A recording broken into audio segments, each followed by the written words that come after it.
This is LBC from Global, leading Britain's conversation. The Nigel Farage Show.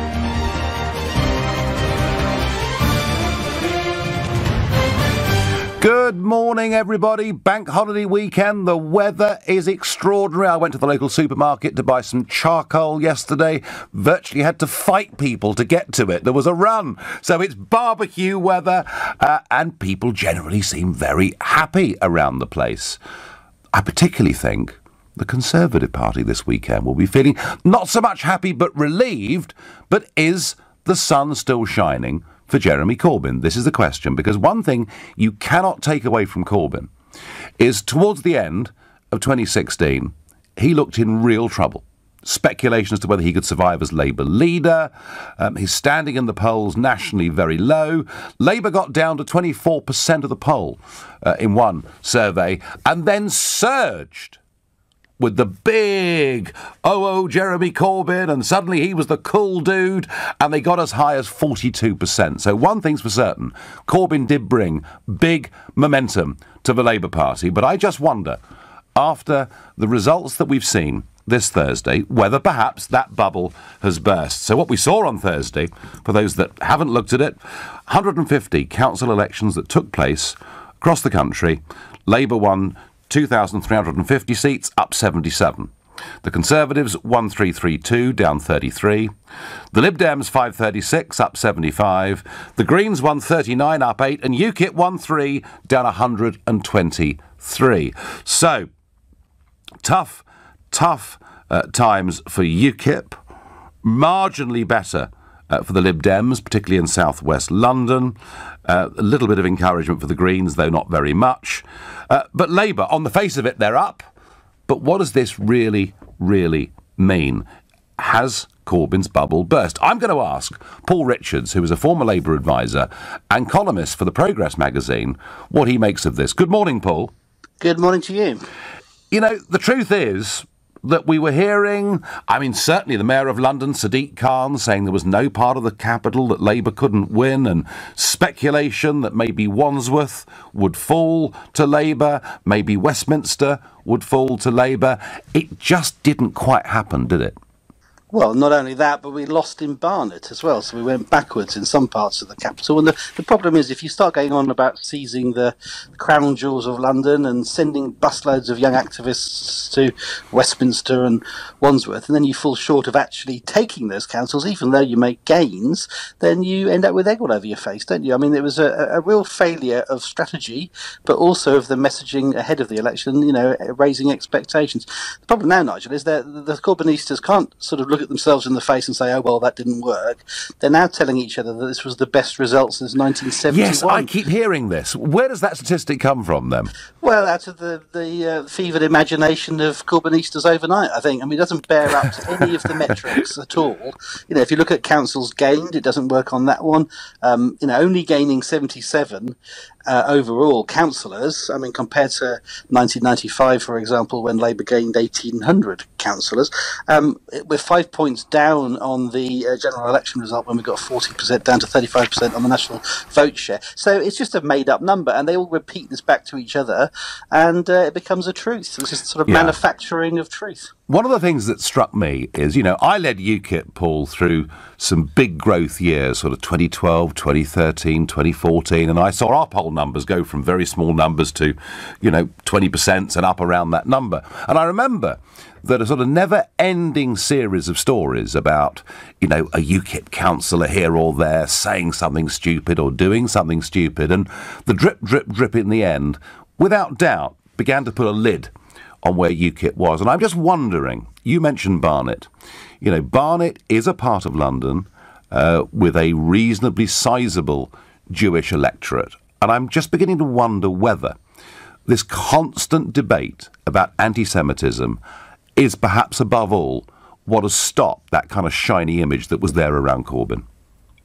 Well, I think this stain of racism, which runs very deep, I think is definitely turning people off. I mean, if you look at the numbers in Barnet, interestingly, the population in Barnet is about 15% Jewish. Yeah. So it wasn't just Jewish voters rejecting Labour. It was their friends and their neighbours, equally disgusted by anti-Semitism, also doing the same thing.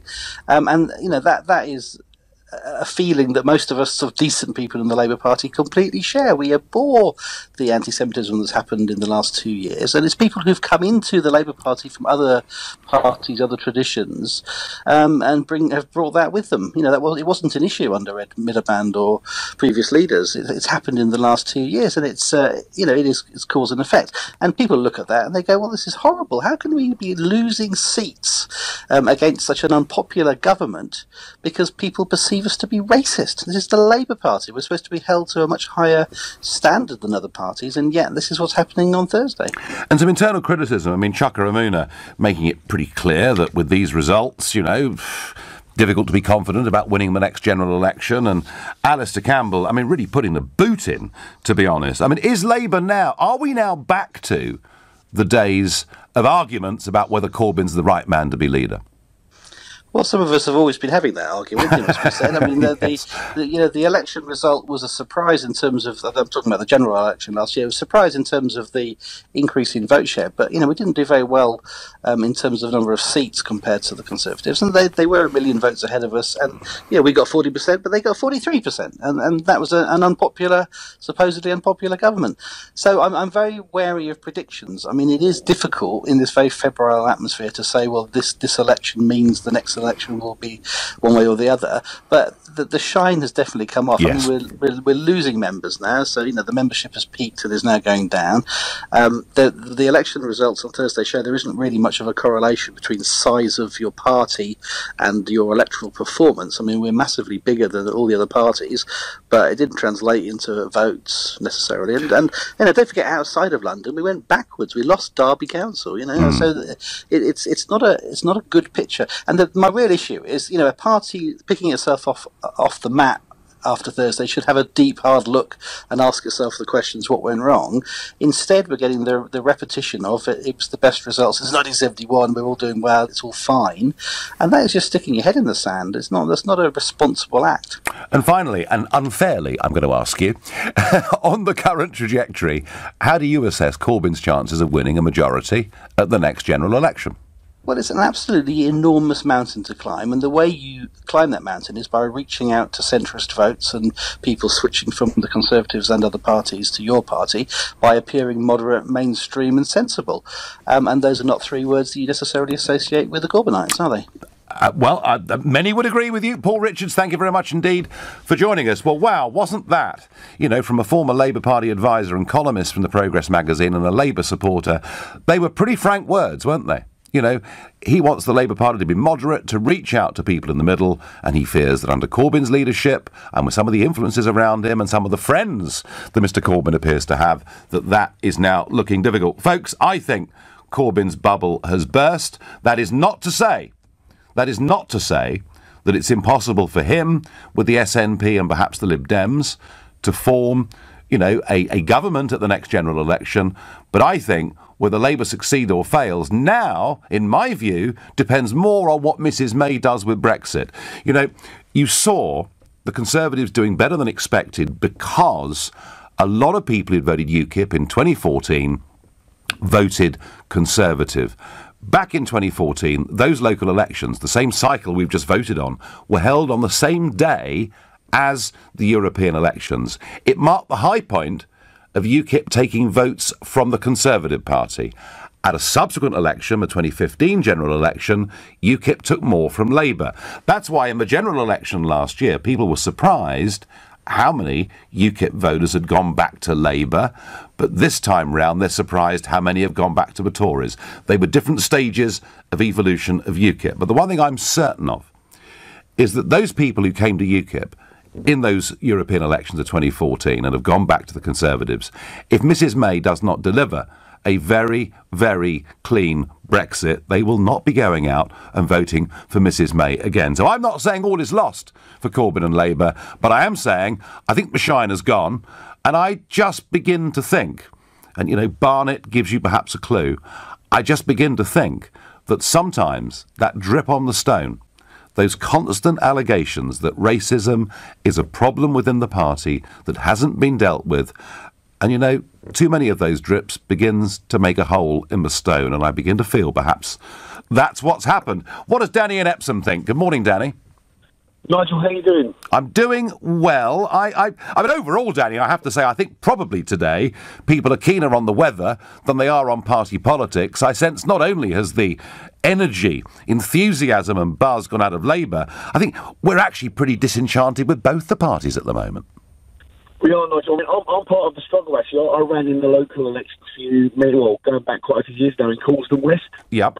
And I pride myself, I've become second behind the Tories, and I pride myself on getting a lot of votes for UKIP in that time and doing my little bit for Brexit over in Corbyn West. But I just wanted to say that I think the Labour Party is basically a two-tier party. You've got the centrists, and I think you've got the people way out there on the far left, and I think they need a split. Because for people like me, for white working class or middle class people, I look at their front bench and it's like kryptonite. I look at Diane Abbott, you know, the confirmed racist, probably the worst politician in political history. That's your opinion. Some think she's terrific, you know. Oh, yeah. I mean, I look at McDonnell and I think, you know, I look at him and think, well, what a dinosaur. You know, he's like, it's like a rabble. Corbyn hasn't changed his mind on anything for 40 years. I look at them and I just think, how could I ever vote for you? And, you know, people like me won't vote for them. They're basically appealing to the lifelong socialists and the kids you know. I literally look at them and I think, you know, there's a real trend at the moment in society to blame the current government for all of our ills. Oh, yes. And I don't think, you can't do that. Right, so, Danny, there's nothing, as a white working-class person who's pro-Brexit and did his bit to help Brexit, there's nothing this Labour leader's going to do to get you to vote for him next time round. Is that what you're saying? Yeah, Nigel, when you look at the electorate, right, most of the electorate are in England, and most of those voters are centre-right, yeah? So the only way a Labour government ever wins an election, right, is by playing the centre ground and appealing to that part of the electorate. If you don't do that, you won't be elected. Yeah. And that's just the fact. Well, the other thing is you get into government and then you use mass forced immigration onto everyone and try and change the vote that way. They tried it last time. Well, that's moving on a bit beyond. But hey, Danny, thank you. And Danny, white working class, not tempted at the moment by this Labour leadership. I don't think he's on his own. You're listening to the Sunday edition of the Nigel Farage Show, exclusively on LBC. It's now 10:16. The Labour Party is in something of a turmoil after these local election results, with Alistair Campbell, Chuka Ramuna really openly saying they don't think, frankly, Labour did very well. And we just had Paul Richards on from Progress magazine making very much the same point, that actually Corbyn has been damned a bit by the anti-Semitism row, and I think the shine has come off Corbyn. I think you've seen the big run. I think from here on in it's going to be much harder for him. Tell me I'm wrong. Tell me this is just a minor dip in Corbyn's fortunes and that actually the happy days are going to return. But he's got some strong supporters out there like Peter in Guildford. Nigel, I'm sick of hearing Chuka Ramuna and Campbell, etc. attacking Corbyn. They will not accept that he's the Labour leader. New Labour are responsible for Labour's poor results with their constant backstabbing.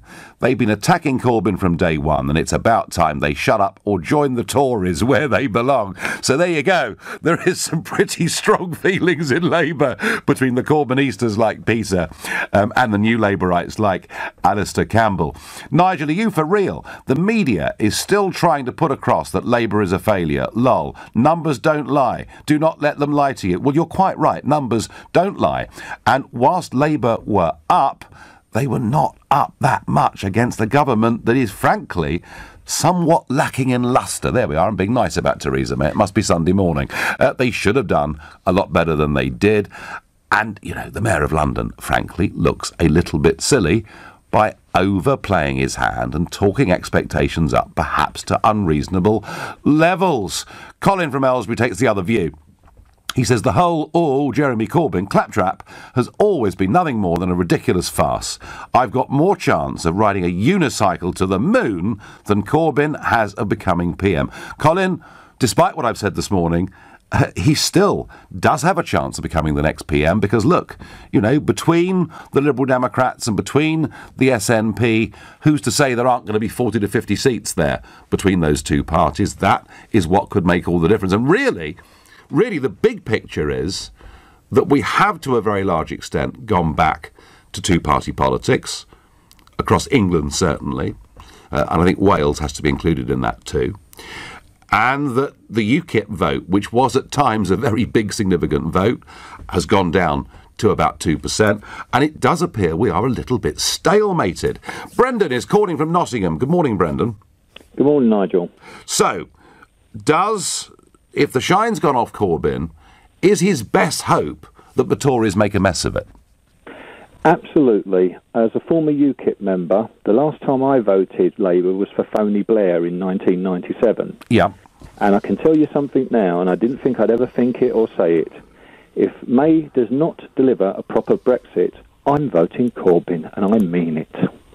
I've had enough. I've worked for the public sector, hiss, most of my life. Right. The last 8 years, Nigel, I've had 3 1% and 5 0% increases. Now, Labour have often said, Corbyn has often said, public sector, nurses, whatever, etc., 10%, 20%. The thing is, I've always believed, despite the fact I've never earned more than just over £8 an hour in my life, I've always believed in living within your means, and I've always believed it was important for the country to live within its means. But the way I'm feeling right now, we've waited long for this vote, and we got it. We won by a small amount, but the point is we won. Yep. And the way I feel right now, up until now, I voted Conservative, not because they represent my needs, but I felt it was best for the country. So you were one of those. So why should they represent me? But so you're a Brexit means Brexit voter, Brendan, yeah? Sorry, I am a Brexit voter, yes. But the way I feel now is to say, right, well, if you're not going to give us Brexit, independence, our courts decide everything, our government decides everything, etc., then I'll vote Labour. Who cares if it crashes the economy? I'm going to get big increases in wages. Why not be selfish and vote Labour? Who cares if future children and grandchildren have to pay for it? Because up until now, a person like myself have voted Conservative for sensible reasons. What is there to vote Conservative? Okay, no, Brendan, I think there's a very interesting point of view. I think it's held by quite a lot of people. A lot of people who've been voting for Mrs May in 2017 did so because they're Brexit means Brexit voters. On Twitter I get, my friend that voted Labour all his life voted Tory this time. Because the hardline Brexiteer Jezza ratted on Brexit. Well, the problem Jezza's got on Brexit is they are all over the place. On the one hand, he sacks Owen Smith and makes clear the party won't support a second referendum, because if they do that, they know the word betrayal will be out there amongst many Labour voters. But on the other hand, whenever we see somebody else in a shadow cabinet appearing on television, they sound almost as Remain in many ways when it comes to the single market and the customs union as the Liberal Democrats do. Let's go to Claire in Edgware. Good morning, Claire. Good morning, Mr Farage. Well, unless I was voting a different election to everyone else, since when was success a failure? The Labour Party got nearly 1,000 more councillors than the Tory Party. They put on more councils, and yet they are deemed to be a failure. I live under the auspices of Barnet Council. Yep. It is quite simply the worst council in London. It is badly run. They're called the Easy Council. They outsource everything to people who are incompetent. We have no youth services. Our council tax is astronomical. For a Band C, you're talking about £1,500 a month. They have one of the highest records for taking people to court. My neighbour, who survived the Nazi Holocaust, they wanted to take her to court. Fortunately for them, she died before they could do it. Now, and also, with regard to the front bench, what I'm hearing about Diane Abbott is pure, unadulterated racism. She has racism? Why is it racism, Claire? She defended. They say she's useless, she's incompetent, she can't do anything. As I've said before, she had one crisis, she had one mishap when she was in a diabetic crisis, and she's lambasted as some terminal idiot who can't put one foot in front of the other. Claire, I mean, come on. She's had more than one. She's had more than one disaster on media, hasn't she? Let me just finish my point. I believe that what she's suffering is unadulterated racism. She stood up for the Windrush generation when nobody else was speaking for them. She's fought for Stephen Lawrence. She fights for the Hasidic community in her area. Now, because the rather affluent Jews in our area so despise Jeremy Corbyn, they've kept a terrible council in, and we've got extortionate council tax for another 4 years. Claire, I'm sorry, Claire. Are you suggesting that it's racist to criticise somebody who's black? No, I'm saying what Diane Abbott has to endure is pure Would you racism. accept that her interview with Nick Ferrari on this radio station, on LBC, during the general election, was, by the standards of any frontline political figure, a catastrophe? It was bad, but then us in the NHS know why it was bad. It was her 8th or 9th interview that morning. Her sugar levels were disastrously low. She should have said to LBC, sorry, I cannot come and do the interview. Let's assume that's right, okay? So what happened to her on Piers Morgan last week? Well, I watched the interview again. What was the problem? You cannot expound on a policy that you haven't actually evaluated and completed. What she said is we need to look at Britain's immigration policy and we need to basically revamp it. But what Piers Morgan was trying to do, and I never, ever, ever, ever watch him. It's only because you made such a fuss of him the night before. I went and I went and got it on iPlayer, and I thought, up until that point, she was fine. She was expounding. It was about 6:30 in the morning. Well, Claire, I tell you what, let's not get too sidetracked on this. But, I mean, my view was, as Shadow Home Secretary, you've been in the role for a considerable period of time. You should at least be able to answer that question. Either way, Claire, you make the point that Labour have had a very good Thursday night. Look at the numbers. Labour across the country were up by 77 seats. The Tories were down by 33 seats. In a sense, this is rather like our equivalent of the American midterm elections. This is happening in the middle of a parliament. Labour would have expected, the point I'm making, I think we're all making, Claire, Labour would have expected and did expect to do much better than this. Every government, every party always expects to do better, and they deserve to do better because their policies are excellent. They keep lambasting John McDonnell. When John McDonnell was head of finance at the GLC, it was always in surplus. All we're asking for as the people of Britain is we want our electricity, our gas and our railways back. We want to stop the... Well, you'll only get that if you leave the European Union, Claire. No, because the Germans did that. No.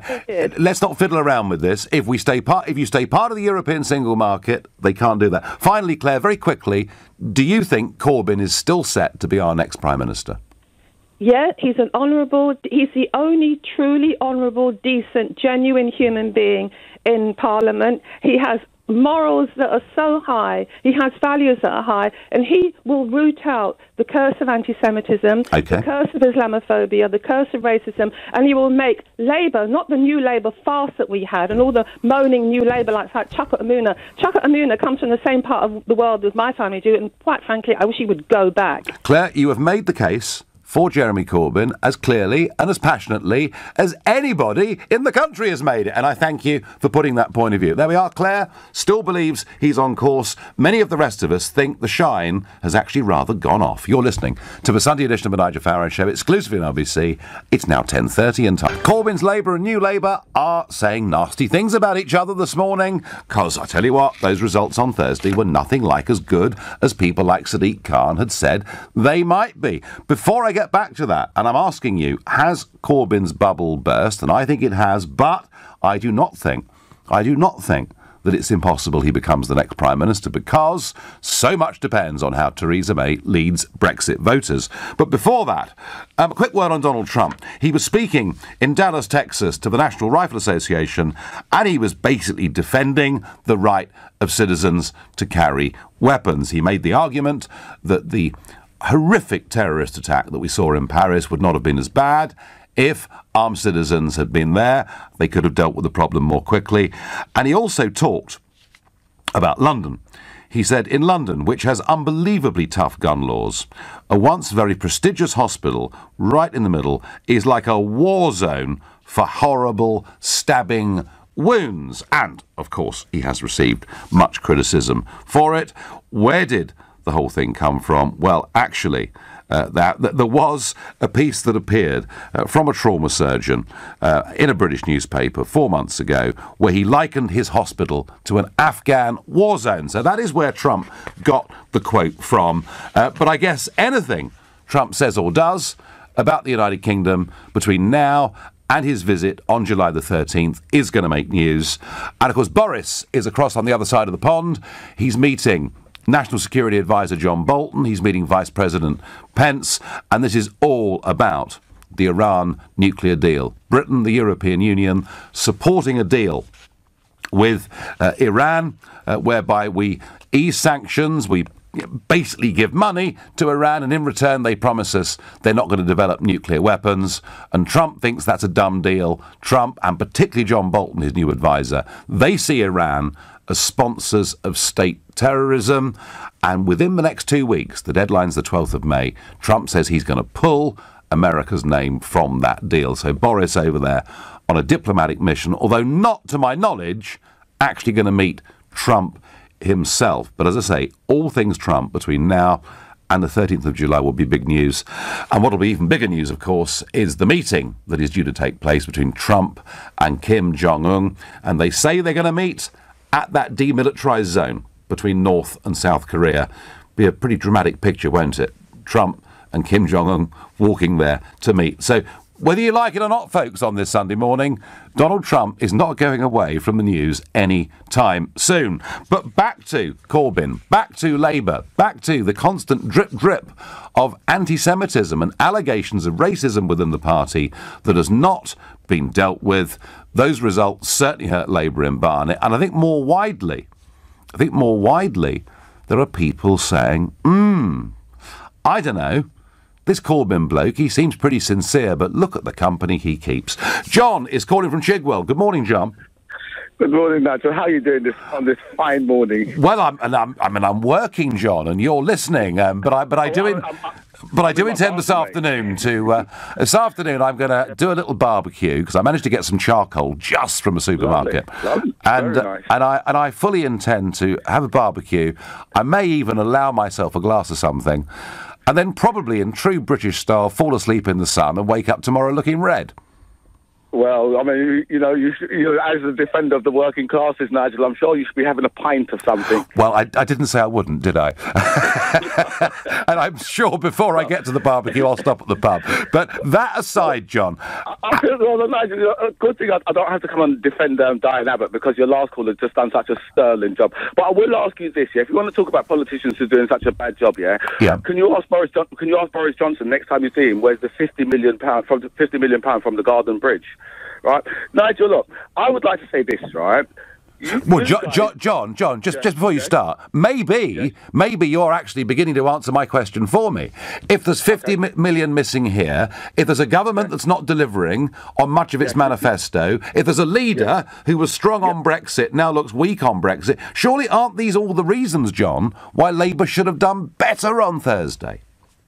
Well, with the constant barrage of bad news about Jeremy Corbyn, it's no surprising that he didn't. Look, I'm surprised that he's actually doing as well as he is, Nigel. I mean, look at the people that you bring on. Yeah, you bring on Chuka Umunna, you bring on Alistair Campbell. They hate Jeremy Corbyn. Why would you bring them on when you know they hate you? So you're bringing them on purposely because you know that, right? Why didn't you bring on some of the councillors that had won their seats? John. I have spent time on this show with Alistair Campbell, and that, of course, is because he is one of the leading spokesmen in this country against Brexit happening. He edits the New European newspaper, and I think for many, I hope at least for many listeners, you get the two strong points of view on Brexit. When it comes to Corbyn supporters, I allowed Claire before the break to give a virtual eulogy about Jeremy Corbyn. So I'm very happy to hear both sides of the argument. But, John, do you? I mean, what I'm saying is this. I credited Corbyn today with taking a party that sunk to 24% of the polls to 42% of the polls. That of itself was an astonishing achievement. What I am saying, John, is that I think the shine has gone. I think the bubble has burst. I think from here on in it's going to be harder. Nigel, he put on 77 new councillors. Nothing has burst. I mean, if you guys in the media keep telling everyone, oh no, the Labour Party, they're doing so badly, people will start to believe it, right? You know, the anti-Semitism is just a load of rubbish again, right? You know, because what they had to do, what you guys had to do in the media, you had to find a minority that you could say, well, Jeremy Corbyn is racist against this. Like, you couldn't do it to black people because you knew that wouldn't work. Nobody, John, nobody has called Corbyn racist. No one's called Jeremy Corbyn racist. No one I've heard of any repute has said that. What they have said is he's not been very careful about some of the company that he keeps. And are you seriously telling me that there is not a problem at all within Labour of anti-Semitism? Nigel, look at some of the company that you keep, right? I am not leading the Labour Party, John. That's the point. Nigel, forget no, John. Come back to come back to the point. Come back to the point. You know, even Corbyn himself, John, admitted there were pockets of anti-Semitism within the Labour Party. Are you, John, in Chigwell? Are you in denial?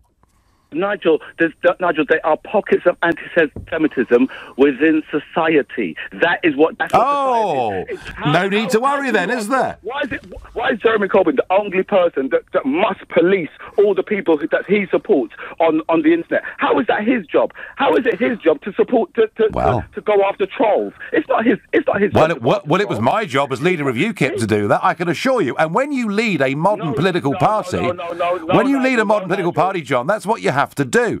John, I think you're in denial over this. Nigel, you didn't do that when you led UKIP, right? In fact, when you was at Thanet, right, when your campaign at Thanet, right, you said that you never had people from the BNP and the National Front alongside you, but all of your people at Thanet who was running your campaign was all ex-BNP. Do you know, John, this is a tangential argument, but I will tell you this. When I led UKIP, we were the only party in the country that banned former BNP people from even being members. The Labour Party had former BNP councillors sitting for Labour, but that's a separate argument. John, OK, I understand it. You don't believe anti-Semitism is a problem within the party. Let me ask you, finally, we've had a good chat. Let me ask you, finally, do you think that Jeremy Corbyn is still on course to win the next general election? Of course he's on course to win the next general election. That's why you guys are doing all you can to try and stop him. Of course he's going to win the next general election. You know he is. All right, OK, John, listen, great call, very sporty. Well, John is absolutely convinced that Corbyn's on course to win. And as I say, he still could win. I don't see how he can get a majority. I think they have too many seats to win. It's going to be too difficult. But, you know, between the SNP and the Lib Dems, there could be 40 or 50 seats there. It could well be a coalition government, but only if Theresa May drops the ball on Brexit. Come on, man, you're still bashing JC.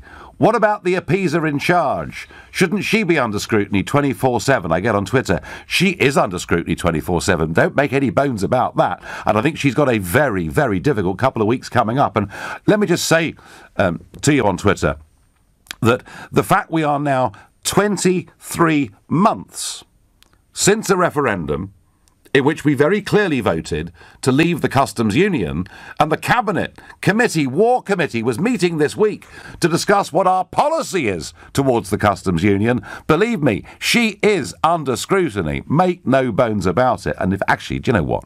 If truth be told, I think our enthusiasm for both the main parties is pretty lukewarm.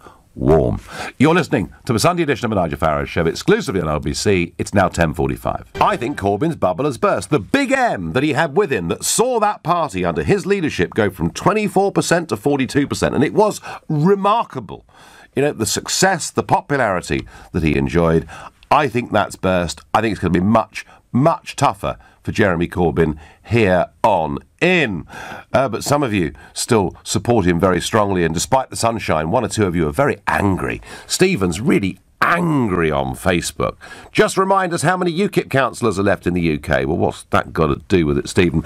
Labour won more seats than all the other parties combined. Those of you whining about a new voting system, don't you idiots remember we had a referendum on that? No, we didn't. We had a referendum not on a proportional system, but on a preferential system. Separate debate, but Stephen, cheer up. It's sunny. Nigel, there is so much focus on Corbyn, re anti-Semitism, and yes, it is an issue in Labour, like it is in society. but there are other MPs in other parties that get suspended or expelled for racism. No one's saying this isn't an issue throughout all parties. It just looks like there's rather more of it in Labour than people had ever thought before.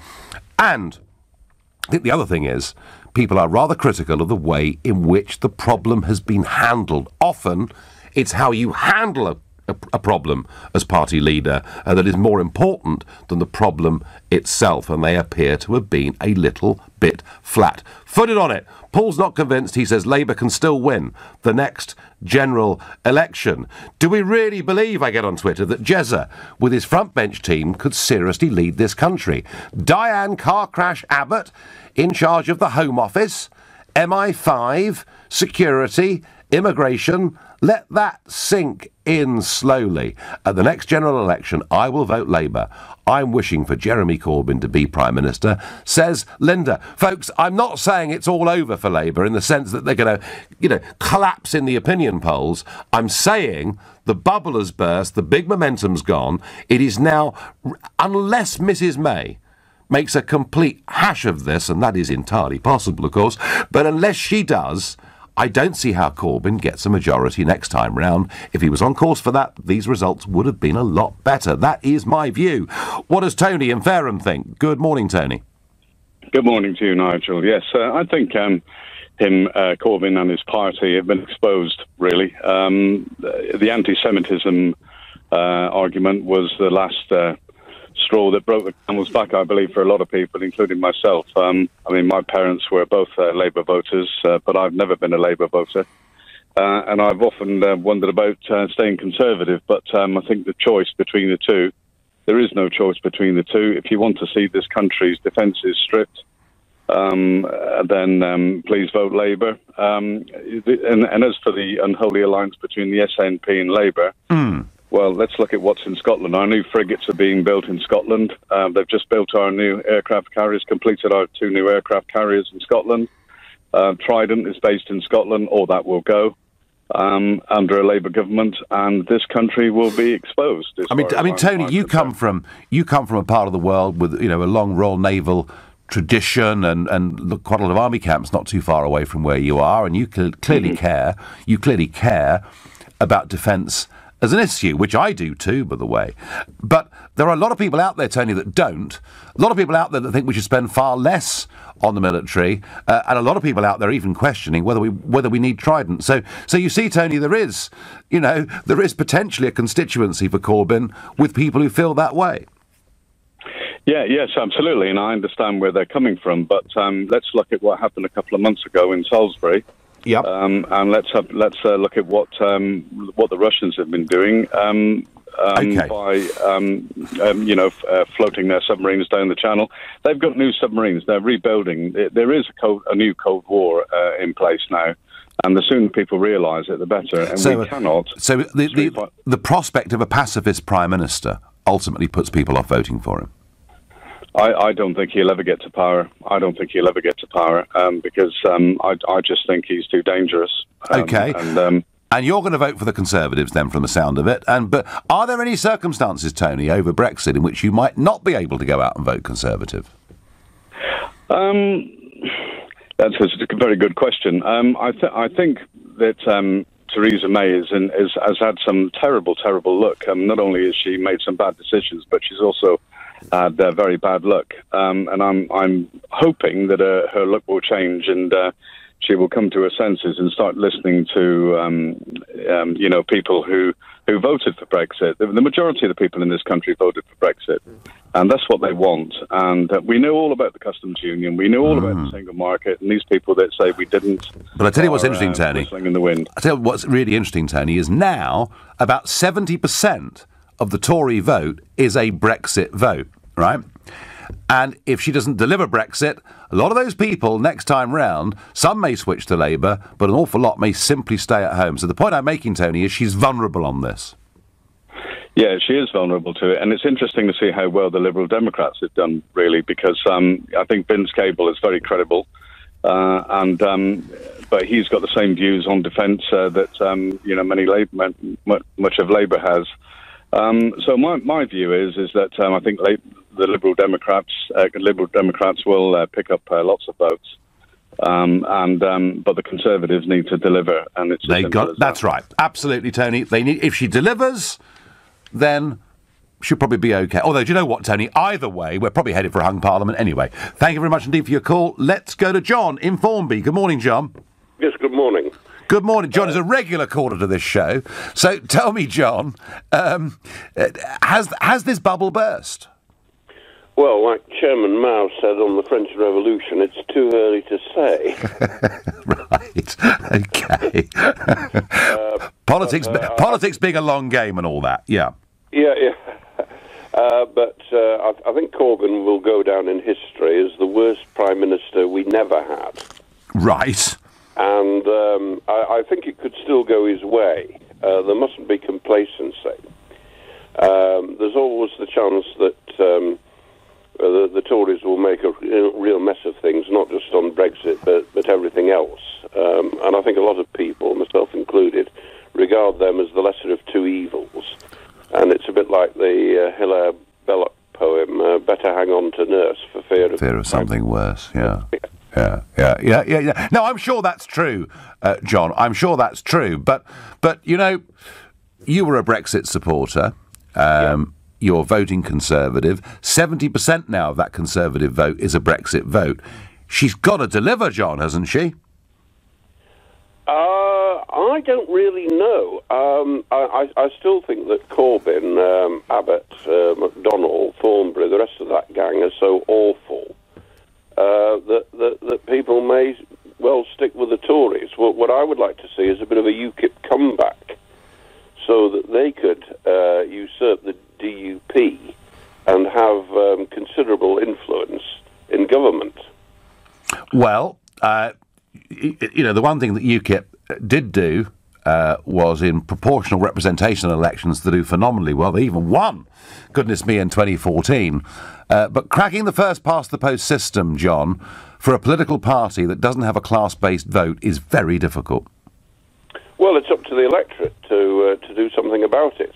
If there was some organised tactical voting, it could have two benefits. One, of keeping Corbyn out, and two, of holding the Tories to account. Yeah, well, a UKIP comeback, John. A UKIP comeback. If Mrs May drops the ball on Brexit, it may well happen. John, I thank you. I'm going to move on to Sandra, who's in New Malden. Good morning, Sandra. Good morning, Mr. Farage. I just wanted to say very little, and that is basically, I think we should be discussing UKIP. Oh, well, I've got the wrong subject for debate, have I? Not Labour Party. The thing is, when you were the leader of that party, you lost that position.